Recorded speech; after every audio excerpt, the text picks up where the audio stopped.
Muy buenos días con todos. Yo soy el doctor Josip Serrano Beizaga, soy médico intensivista del servicio.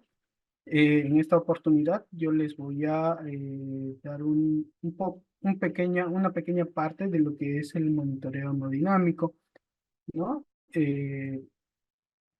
Para ver lo que es la parte invasiva y lo menos invasivos posible que tenemos en el mercado. Bueno, ¿qué vamos a ver en esta exposición, no? Vamos a ver un poco de lo que es la definición y lo que nos permite hacer el monitoreo hemodinámico en nuestros pacientes. Los objetivos, vamos a tratar de ver la clasificación que no está bien marcada, ¿no? Tanto el monitoreo básico como el avanzado, ¿no? Dentro del avanzado, ya como lo hemos visto, tenemos los invasivos y los mínimamente invasivos, ¿no? Y al final vamos a finalizar o concluir con algunos principios generales del monitoreo hemodinámico. La definición, ¿no? La definición está dada por un conjunto de técnicas, ¿ya? Que nos ayudan a detectar en forma precoz o rápidamente la insuficiencia cardiovascular, lo cual nos ayuda a guiar un tratamiento individualizado. Y así quizás tratar de disminuir un poco lo que es la morbimortalidad en nuestros pacientes que están en UCI, ¿no? ¿Qué nos permite ver la monitorización hemodinámica? Nos permite guiar la reanimación con fluidos, ¿ya? Nos permite titular inotrópicos y vasopresores. Nos permite interpretar las causas de shock, detectar las descompensaciones en forma rápida o prematura, y también nos ayuda a guiar la desresucitación con fluidos. Entonces, el monitoreo hemodinámico nos permite hacer varias cosas a la vez, ¿no? Y poder ser rápido en nuestro tratamiento, según como nos indica el monitoreo. Los objetivos, los outcomes, nos ayuda a tratar de ver la reducción de las complicaciones, la reducción del menor tiempo posible en ventilador mecánico, la reducción de las estancias en las UCIs, ¿no?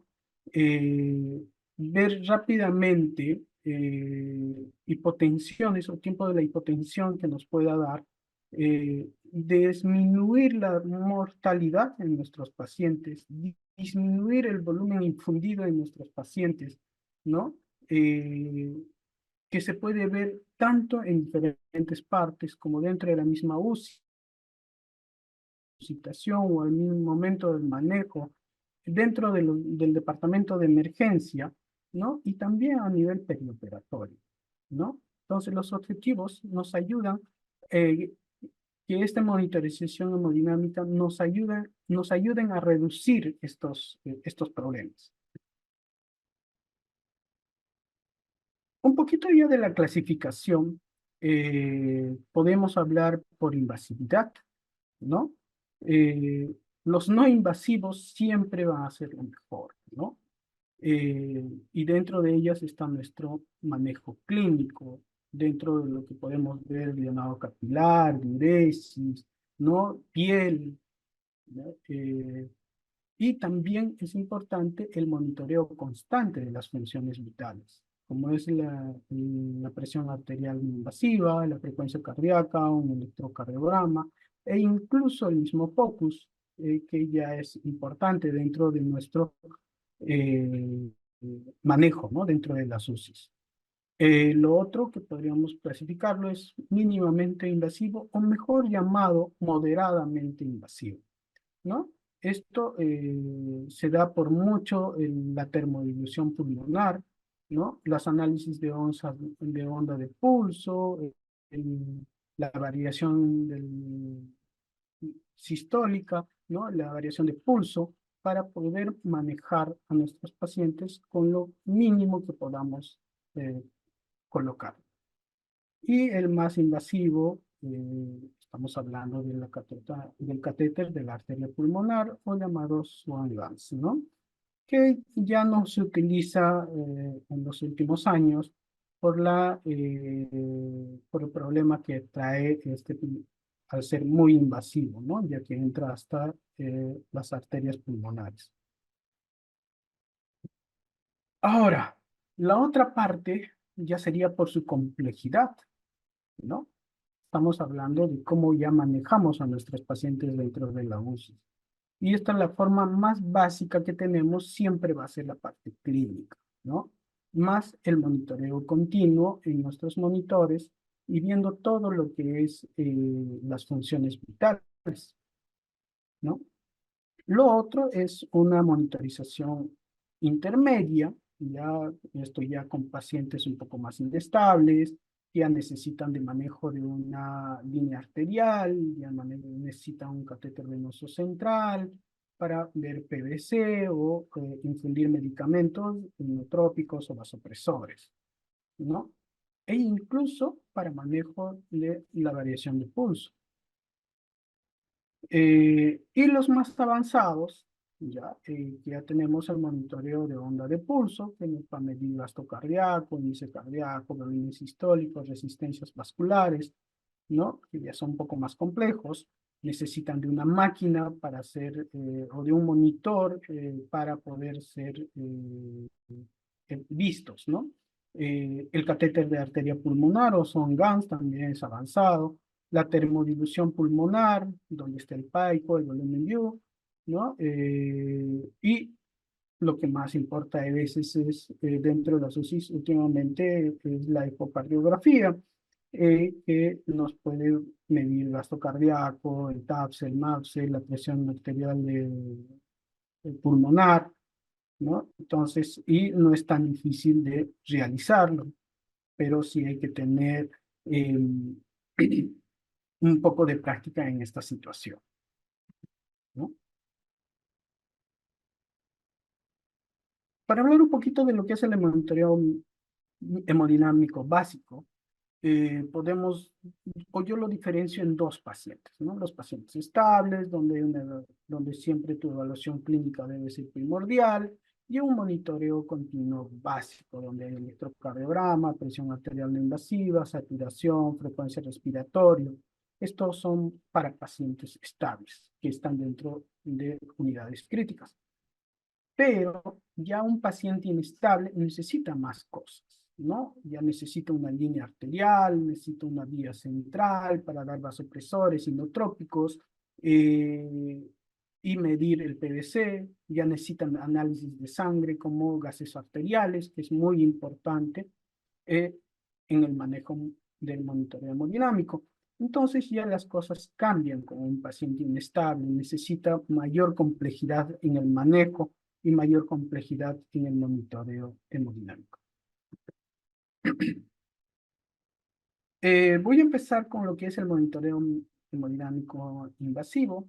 Aquí tenemos al catéter de la arteria pulmonar o Swan-Ganz. También tenemos al LIFECO, que está hecho por termodilución de litio, ¿no? O con litio en este caso. Pero el más conocido que tenemos es el catéter de arteria pulmonar o Swan. Es la estrella, ¿no? En realidad en el monitoreo hemodinámico. Es el gold standard desde 1970 en el cual se creó este catéter, ¿no? De lo cual ha estado modificándose al pasar de los años y ya tiene mayores cosas e incluso ya hay catéteres Swan-Ganz con fibra óptica para un manejo del gasto cardíaco en forma continua y tienen filamentos termales también para un gasto cardíaco en forma continua y ya no estar haciendo la termodilución, ¿no? Que es más intermitente, ¿no? Entonces, este es el gol estándar del monitoreo dinámico, el papá de todos, como se podría decir, ¿no? Este catéter Swan-Ganz mide más aproximadamente 110 centímetros, hay de entre 5 y 7 French, hasta 7,5 French, ¿no? Como les digo, hay básicos y hay también con filamentos térmicos para un mejor monitoreo. Eh, Como pueden ver en el gráfico, ¿no? Vemos que tiene un termisto, que es el que maneja para el balón, que está más o menos a 4 centímetros del balón para ver el gasto cardíaco, y tiene también un balón que se infla con 1 a 1,5 ml de aire para poder sacar presiones arteriales pulmonares, ¿no? De ahí es básico, tiene sus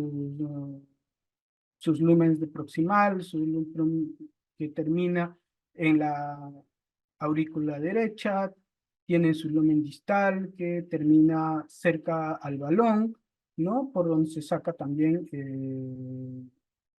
la saturación o la sangre con saturación venosa, ¿no? Y tiene ahí para inflar un balón, ¿no? El balón en este caso. Y bueno, ahora ya incluso traen más líneas, incluyen para infundir medicamentos incluso, ¿no? Entonces, este catéter eh, tenemos que colocarlo, y hay que saber colocar un catéter de Swan-Ganz. Es un aparato un poco complejo de colocar, ¿no? Bueno, al inicio la técnica es el del Seldinger, como cualquier catéter venoso central, que tiene que ser con una técnica estéril, ¿no?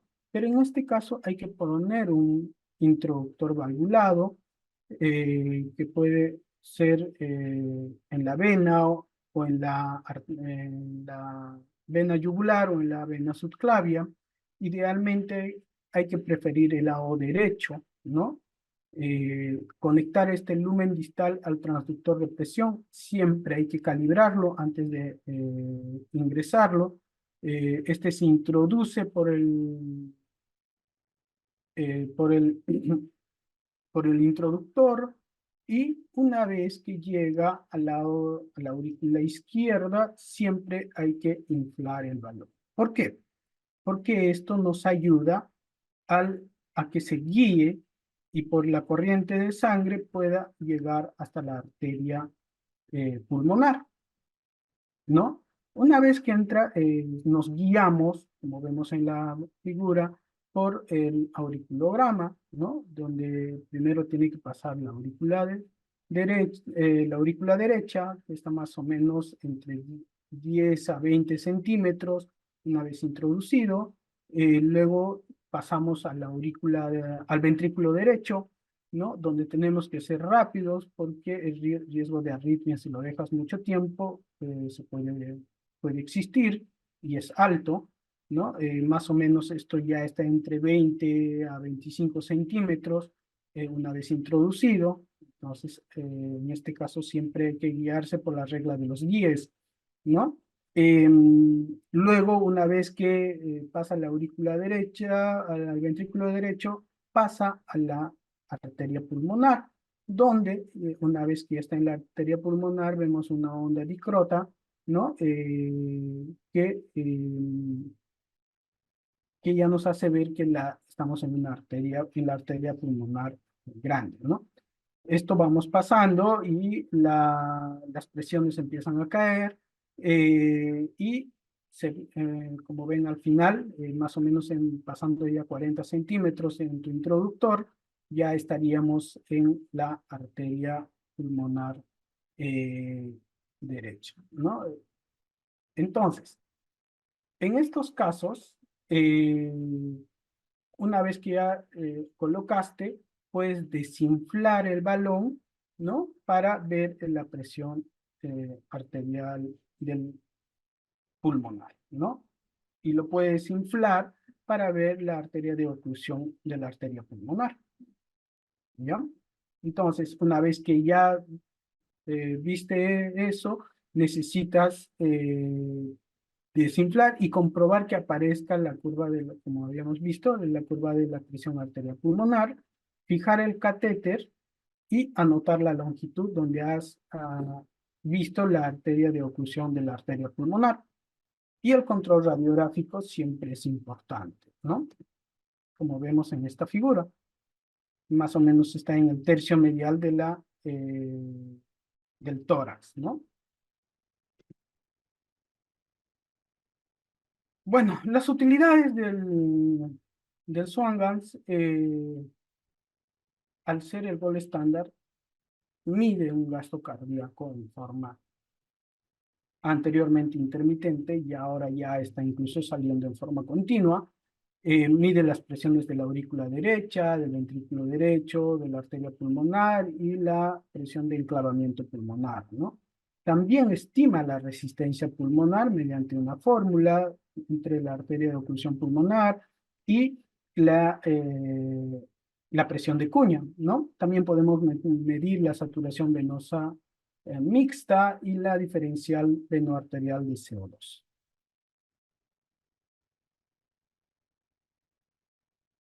Bueno, el cálculo del gasto cardíaco an- hasta hace unos años se hacía con la termodilución intermitente, ¿no? Donde consiste en la inyección de un bolo frío de solución salina a 4 grados centígrados que se coloca en el lumen proximal, ¿no? Y llega hasta el termistor, que está a 4 centímetros del balón, ¿no?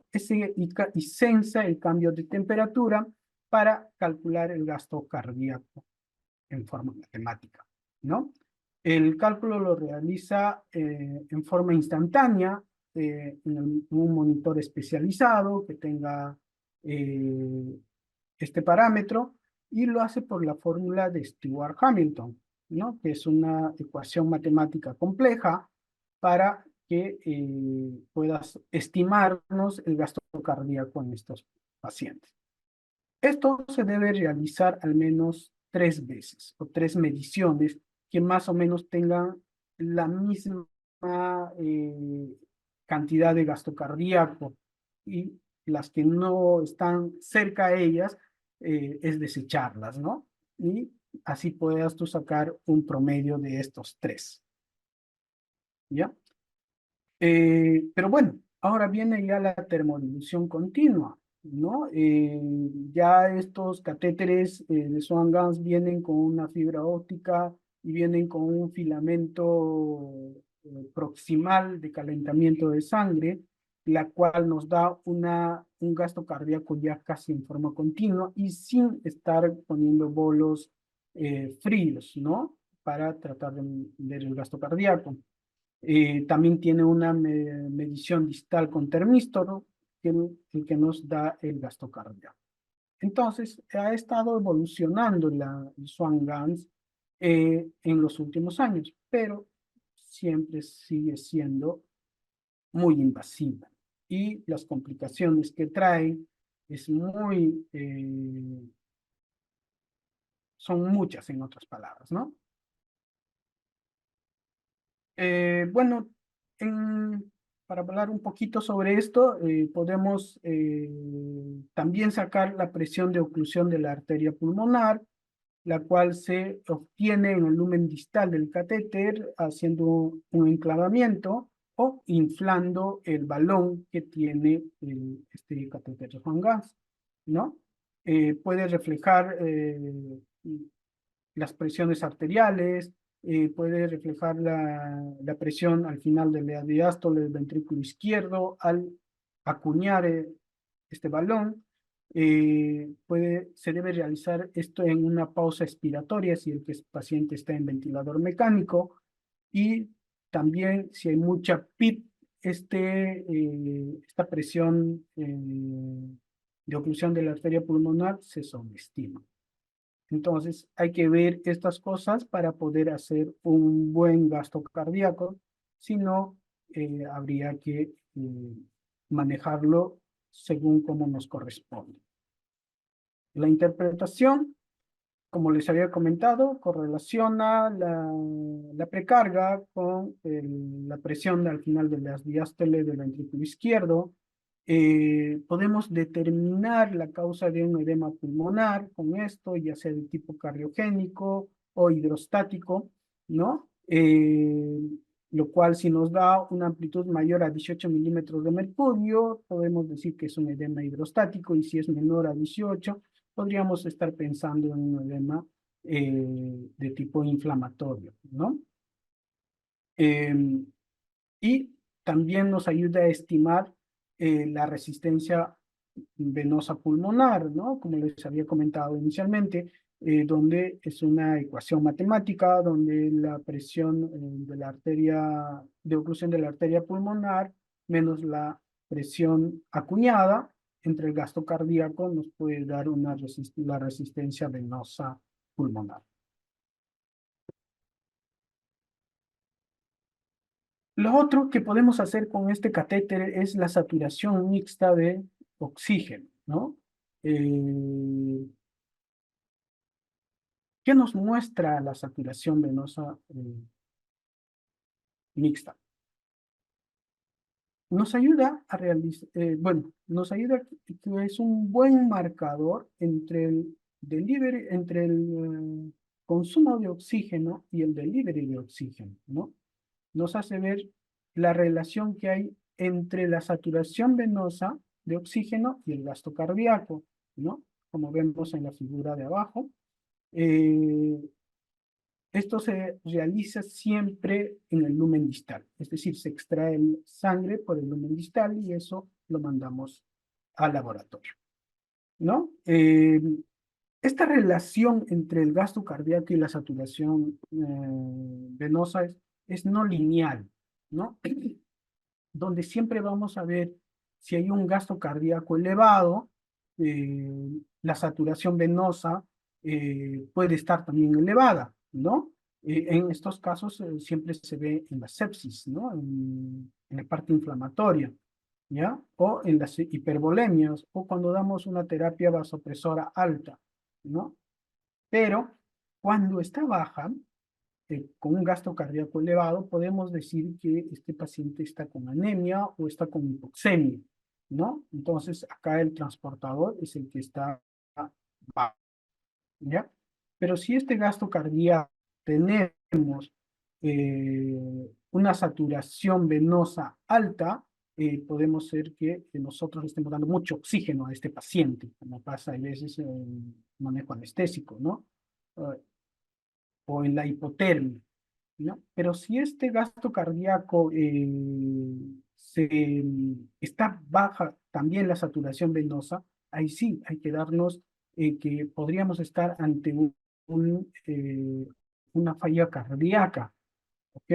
Eh, eh, una falla cardíaca, también podemos pensar en un tromboembolismo o que esté paciente hipovolémico, ¿no? Que el transportador también esté disminuido. Entonces, en estos casos, siempre es ver esta relación entre el gasto cardíaco y la saturación venosa, ¿no? Es muy importante. Y bueno, un poco ya para la diferencia venoarterial de CO2, eh, es la relación entre la presión venosa de CO2 en la sangre y en la parte arterial, ¿no? Que esto normalmente no debería pasar más de 6, ¿no? Esto también hace ver una relación, como les había comentado, no lineal entre el gasto cardíaco y la saturación venosa de oxígeno, ¿no? Como vemos en la figura, ¿no? Entonces, cuando tenemos este delta de CO2 por encima de 6, podríamos estar ya pensando que el paciente está en hipoperfusión, ¿no? Bueno, las complicaciones del catéter de la arteria pulmonar son muchas, ¿ok? Entre ellas las rupturas, ¿no? Que podamos ver tanto a nivel atrial, a nivel ventricular del lado derecho o incluso dentro de la misma arteria pulmonar, ¿no? Lo otro es las infecciones de catéter, ¿no? Siempre va a estar en condiciones de que en algún momento se pueda infectar. Lo otro es que esta infección también puede salir a la sangre y producir bacteremias, ¿no? en la última figura que vemos también el aneurisma, ¿no? Que se podemos producir a una arteria pulmonar de bajo calibre al inflar mucho el balón, ¿no? Y otras complicaciones importantes también son las arritmias cardíacas, una vez que al momento de introducir podamos estimular el ventrículo derecho, ¿no? Y producir una arritmia. Es por eso importante que al momento de introducir el catéter de Swan-Ganz tienes que pasarlo rápidamente el lado derecho. Recuerden que eso ya está por encima de los 20 centímetros al momento de introducir el catéter, ¿no? Podemos producir hemorragias, podemos producir laceración de las venas, también podemos producir neumotórax o incluso embolismos por ruptura del balón, ¿no? Si se rompe ese balón al introducir o al inflar, tratar de inflarlo, metemos aire directamente a la arteria pulmonar, ¿no? Entonces, eh, siempre es importante tener cuidado en ese aspecto.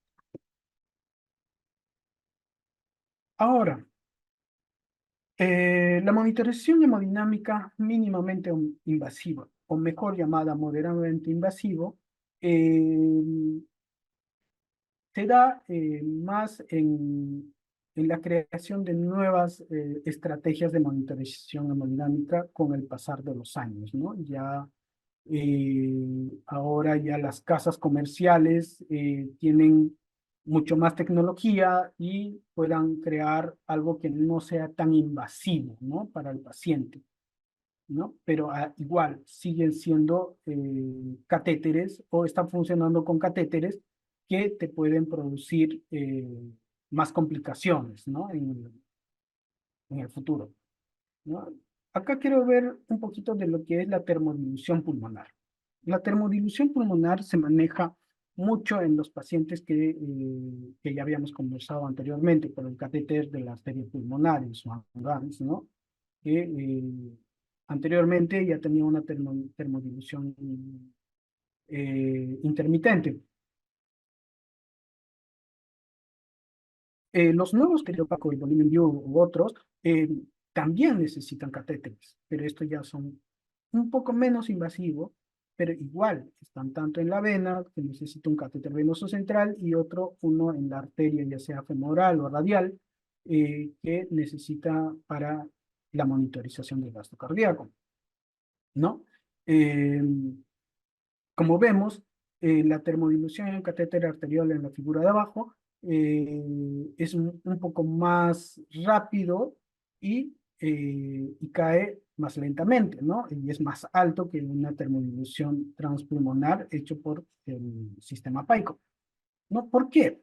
Porque esta es una termodilución cardíaca, totalmente intracardíaca, ya que el líquido que nosotros pasamos, el líquido frío, se vierte en la aurícula derecha y este pasa hasta llegar al termistor que está cerca del balón, eh, cerca al balón de inflado, ¿no? Es decir, solamente el gasto cardíaco lo toma en esa zona, ¿no? Mientras que en el sistema PAICO, eh, igual, al ser una termodilución pulmonar, se inyecta el líquido de solución salina fría al 4%, a 4 grados centígrados, y eso pasa ya no solamente por el corazón, sino ya es un poco más generalizado, ya que tiene que pasar corazón, pulmones, luego regresa al corazón izquierdo, luego a la aorta y así llega a la arteria femoral, ¿no? Entonces es un poco más grande y también igual tiene un termistor en la arteria femoral, el cual hace un gasto cardíaco o seguía un gasto cardíaco por fórmulas matemáticas eh, que se realizan el cambio de temperatura, ¿no? Desde lo que ingresa hasta lo que llega al catéter femoral, ¿no? Y como ven también, como esto es un poco más largo, ya que este tiene que calibrarse, ¿no? Tiene que calibrarse en en en el momento de hacer una nueva monitorización, ¿no? Entonces, mientras más monitoreo hagamos con el sistema PICO, más preciso va a salir el gasto cardíaco, ¿no? Por eso que tiene un tiempo más o menos de 20 segundos que tiene que calibrarse para recién empezar a hacer la curva, ¿no? La termodilución pulmonar, sus ventajas, es menos invasivo y se asocia a un monitoreo mucho más complejo, ¿no? Y ya la ecuación matemática acá es mucho más compleja, y se tiene que, como vemos en la figura de al lado, es que también tiene que utilizarse líquido en estos casos, ¿no? Entonces, en estos está el PICO y el Volume View, que es de Edwards, ¿no? Que nos traen este tipo de monitoreos. ¿Qué nos permite este monitoreo con termodilución pulmonar? ¿No? Nos permite hacer un gasto cardíaco en forma intermitente, ¿no? Podemos sacar un agua extravascular pulmonar, ¿no? Un volumen al fin de la diástole global. También nos podemos sacar permeabilidad capilar, permeabilidad pulmonar, índice de función cardíaca, índice de función global de la parte cardíaca, ¿no? Entonces, y esto nos da a una máquina o una pantalla que cada casa comercial tiene, ¿no? Diferente, ¿no? En este caso estamos viendo el volumen view, ¿no? Como vemos, es similar al PICO, pero con diferentes tipos de manejo en la monitorización, ¿no? De su esto.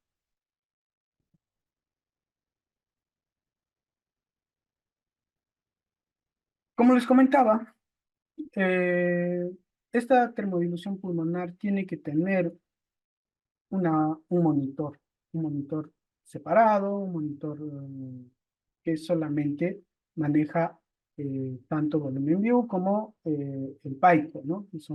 Que tienen sus propios.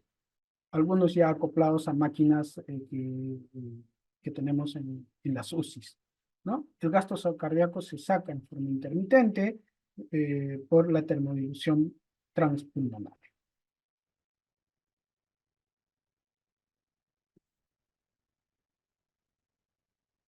Ventajas y desventajas de esta monitorización, ¿no? Como les comentaba, las ventajas es fidedigno la termodilución pulmonar, es decir, fidedigno lo que se saca del gasto cardíaco, ¿no? Estamos casi dentro de lo que se debe hacer para el manejo del monitoreo. Lo malo es que necesita recalibrarse y regularmente unos 20 segundos para que vuelvas a hacer un nuevo monitoreo, ¿no? Ahora con los continuos también ya está saliendo eso de la termodilución pulmonar e intermitente y dar bolos. Ahora ya más o menos están tratando de sacar que sea continuo el gasto cardíaco en estos aparatos, ¿ya?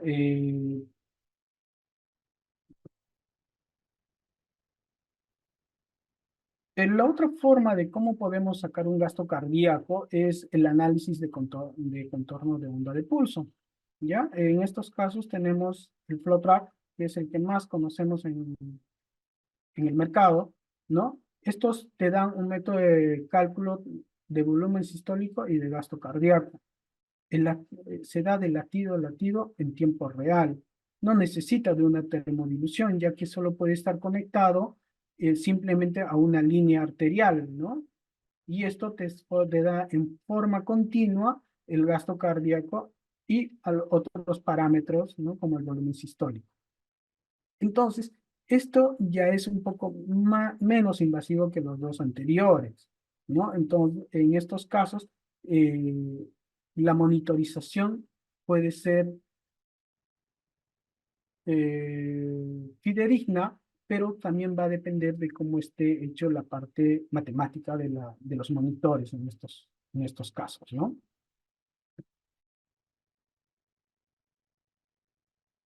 nos permite estimar este análisis de contorno de onda de pulso? Como les comentaba, un volumen sistólico de latido a latido, un gasto cardíaco de latido a latido, una resistencia vascular sistémica, y podemos evaluar respuesta a fluidos, ¿no? Lo cual nos ayuda a mejorar o tratar de dar un manejo mucho más equitativo a los fluidos y no pasarnos, ¿no? De lo que necesita el paciente en realidad, ¿no? Incluso estos valores se puede hacer simplemente con levantamiento de las piernas y te puede ver hacer cambios en el volumen sistólico. ¿Qué requiere? Lamentablemente requieren un monitoreo hemodinámico específico, es decir, un monitor específico. Necesita un monitor específico para que, y cada casa comercial lo tiene, ¿no?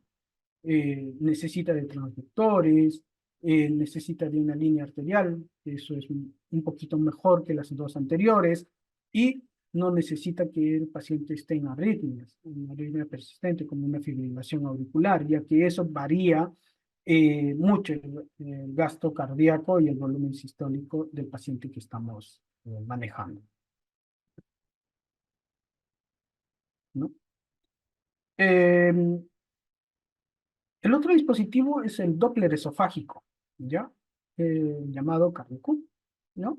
Este mide el gasto cardíaco mediante la medición continua de la velocidad del flujo sanguíneo y el diámetro de la aorta torácica ascendente, ¿no? Nos dan unas ondas, las cuales, por matemática de su monitor, nos puede sacar gasto cardíaco, índice cardíaco, resistencias, ¿no? TFC también para el monitoreo hemodinámico. Es más sencillo, ya que consta de un catéter o de una sonda, en este caso, disculpe, una sonda la cual se introduce por la boca y se conecta a unos aparatos como vemos en el lado derecho de la pantalla. Y esta sonda se introduce por el esófago hasta llegar más o menos por encima o por detrás de la aorta ascendente, ¿no? Disculpen, por detrás de la aorta ascendente, y buscas simplemente las ondas de la aorta ascendente en este caso, ¿no? Y con eso, por fórmula matemática, también la máquina lo traduce a un gasto cardíaco o un volumen sistólico.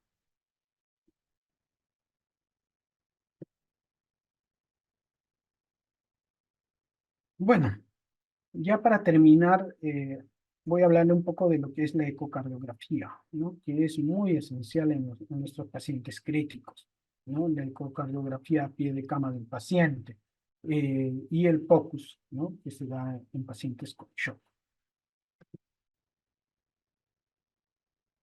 La ecocardiografía podemos dividirla en dos tipos, ¿no? La que más nosotros hacemos como intensivista, que es la transtorácica, y la transesofágica, que tiene que ser un médico, un cardiólogo que esté especializado en la realización de este tipo de manejo, ¿no? De monitoreo, ¿no? La transtorácica siempre va a ser algo no invasiva, es útil al que lo sabe hacer en más del 80%. Para eso tenemos que estar entrenados en lo que es la ecocardiografía. Y como se dice, es relativamente sencilla, pero para el que está entrenado, ¿no? Y con esto podemos monitorizar tanto el gasto cardíaco, podemos sacar volumen sistólico, podemos sacar disfunciones diastólicas y ver problemas de los ventrículos incluso, ¿no? Y según eso podamos determinar el problema cardíaco por la cual está pasando el paciente. Bueno, la transesofágica todavía sigue siendo mínimamente invasiva. Tiene que hacerle un médico especializado en este campo, y el problema siempre va a ser el equipamiento, ¿no? No todos o no todos los UCIs tienen un catéter transesofágico, ¿no? Para realización de este monitoreo, ¿no? Entonces es un poco más difícil la parte de la transesofágica, pero a veces es lo ideal, ¿no? Ya que la torácica hay veces o en muchos pacientes no se puede realizar, ¿no? Más todavía si son pacientes posoperados de corazón. Entonces, en la transesofágica es la que mejor nos puede dar los resultados, ¿no? Y el POCUS en shock, mucho hablamos de cómo realizar, ¿no? Ahora hay protocolos para realizar el POCUS en paciente en estado crítico, ¿no? Podemos hacer, y lo que más hacemos nosotros es la vena cava inferior, ¿no? Y esto nos puede dar una respuesta a fluidos, ¿no? O si ya no debemos dar fluidos también, ¿no? Pero también podemos ver el pulmón, podemos ver lo que es la parte hepática, la parte renal, ¿no? Para ver el manejo de los pacientes en estado crítico, ¿no? El POCUS está creciendo mucho en los últimos años, al igual que la ecocardiografía, ¿no? Y nosotros necesitamos estar entrenados o saber de esto para que podamos hacer el manejo en nuestros pacientes, ¿no?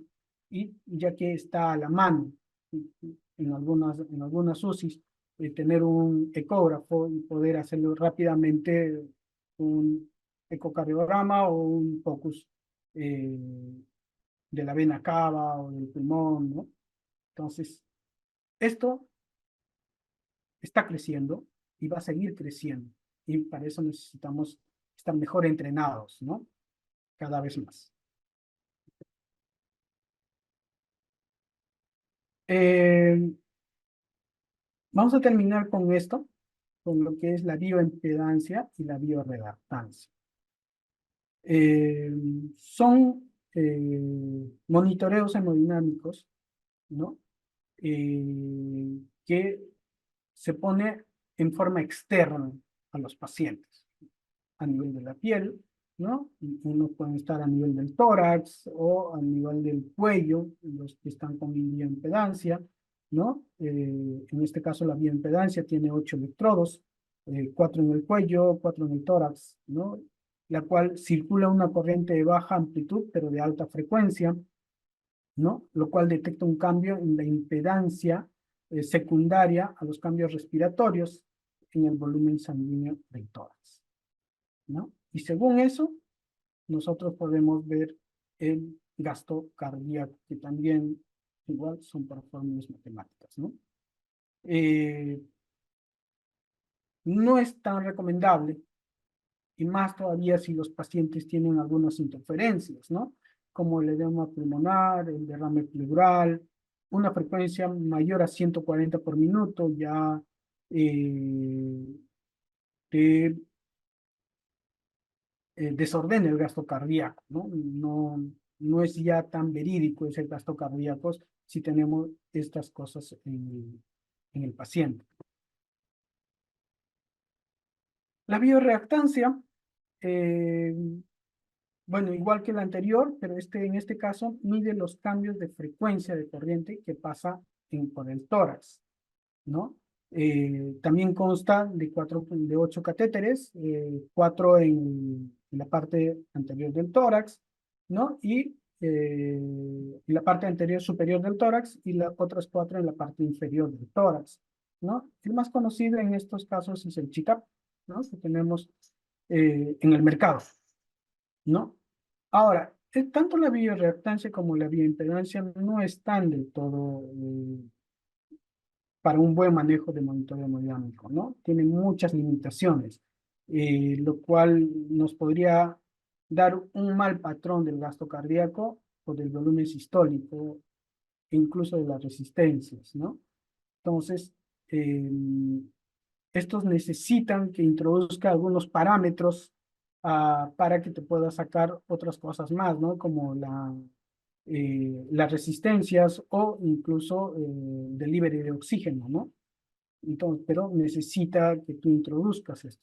Entonces, En el mercado sí hay, pero no es de la mejor forma de hacer una modificación hemodinámica, ¿no? Y bueno, los principios o las conclusiones del monitoreo hemodinámico, me voy a quedar con la última que ustedes están viendo. El monitoreo hemodinámico en sí no va a cambiar el pronóstico, no por lo que le pongas un catéter Swan-Ganz y el otro tenga un catéter FlowTrack, no quiere decir que tu paciente esté mejor, con mejor pronóstico, ¿no? No va a cambiar, sea invasivo o mínimamente invasivo, no cambia el pronóstico del paciente, ¿no? En la mayoría de los casos, un monitoreo no invasivo o mínimamente invasivo es suficiente, ¿no? No necesariamente necesitamos invadirlo en su totalidad al paciente para mejorar el pronóstico del paciente, ¿no? A veces solamente los no invasivos te dan toda una idea de lo que está pasando con tu paciente, ¿no? Entonces, para eso necesitamos entrenar mejor a los que nos siguen y no se añadan de que un paciente con todo un monitoreo más complejo tenga mejor pronóstico en el futuro, ¿no? No, eso no va a pasar. ¿Ok? Eh, Solo integrar las variables para interpretar bien el monitoreo hemodinámico es lo mejor. Un buen examen clínico nos puede dar o nos puede hacer interpretar cómo está la parte hemodinámica del paciente, simplemente viendo las tres ventanas, piel, estado nervioso, sistema nervioso y eh, el corazón, ¿no? Entonces, simplemente viendo cómo está nuestro paciente, nosotros podemos ya hacer un monitoreo hemodinámico. ¿Listo? Y con esta es la que yo me voy a quedar y la que sí voy a siempre decir que el monitoreo continuo siempre va a ser preferible al intermitente, ¿no? Un flow track podría darme mejores cosas que un PICO, ya que este me está dando latido a latido el gasto cardíaco de este paciente, no como un intermitente que tú le pones cada cierto tiempo los bolos de líquido, ¿no? Frío, y eso te mide en ese instante el gasto cardíaco. Mientras que un continuo nos puede hacer ver caídas del gasto cardíaco que no podemos ver en un intermitente, ¿no? Entonces, mejor una monitorización hemodinámica continua que una intermitente. Bueno, y con esto finalizar la monitorización hemodinámica. Espero que les haya dado un poco de información y estaremos atentos. Muchas gracias.